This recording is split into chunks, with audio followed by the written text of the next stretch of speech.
The clients who get the deepest results in hypnosis are almost never the true believers.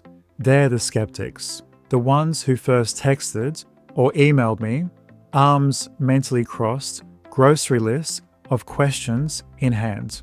In 15 years of practice and over 20,000 one-to-one sessions, that pattern holds without exception. Not occasionally, but every single time.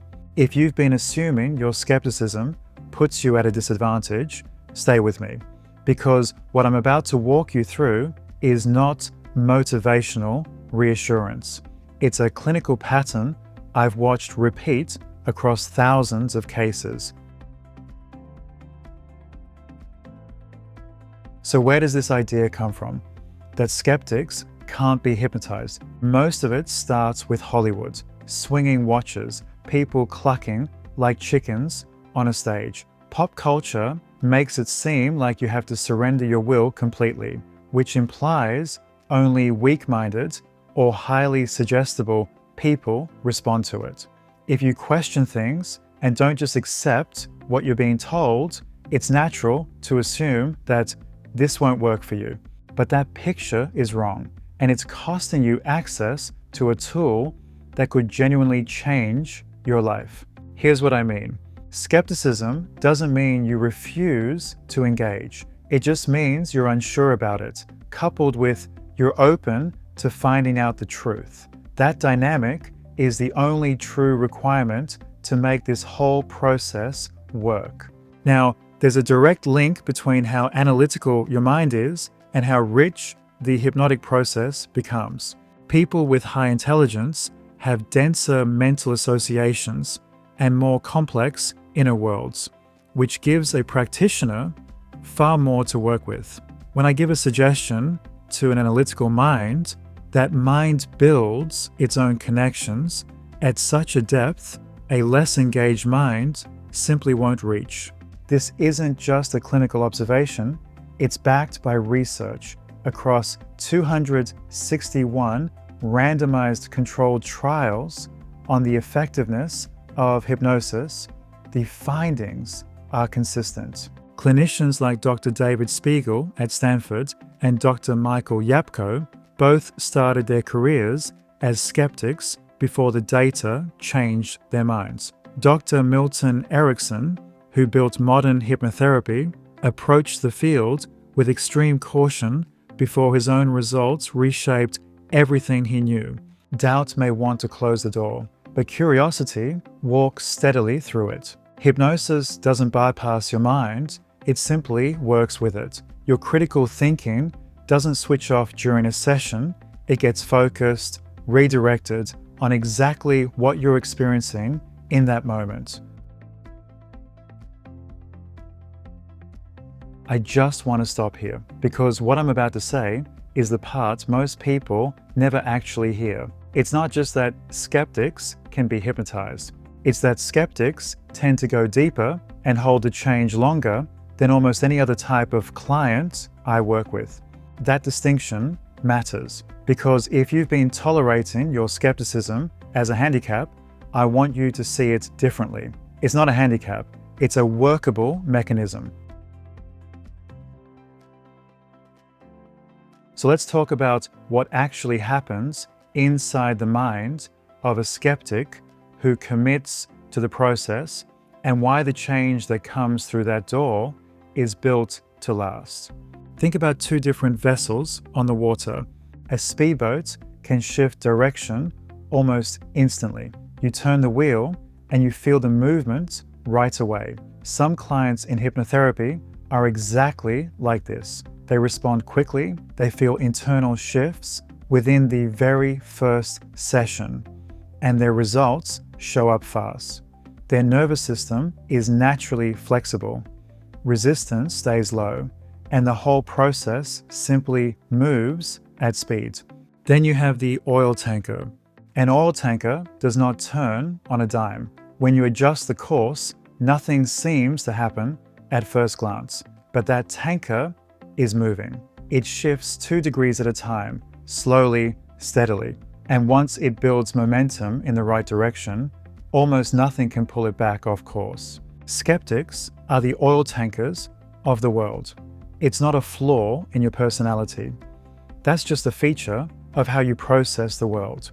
The analytical mind needs to process change at every level before it commits to a new path. It checks the logic. It looks for physical evidence in the body. It tests the new pattern thoroughly before it fully adopts it. That's why the change takes a little longer to arrive. And it's exactly why the change holds so well once it does. Take anxiety as an example. A skeptic usually needs to understand why they are safe before they can feel safe in their body. The subconscious won't accept a random suggestion at face value. It needs the logic to line up first. But when that logic finally clicks, the relief isn't fragile or temporary. That's because it's built on solid ground.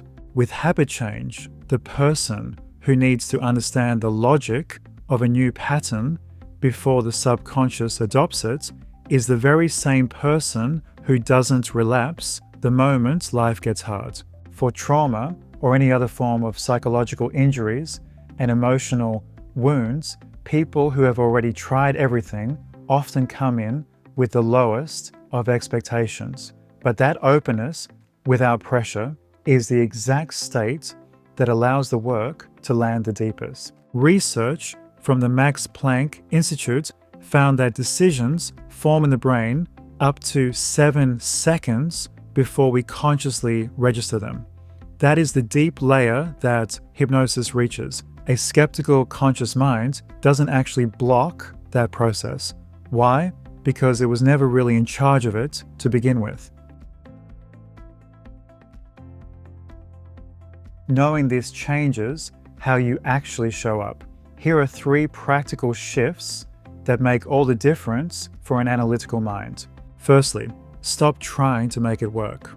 The most common mistake skeptical clients make is showing up on a call and immediately monitoring every detail.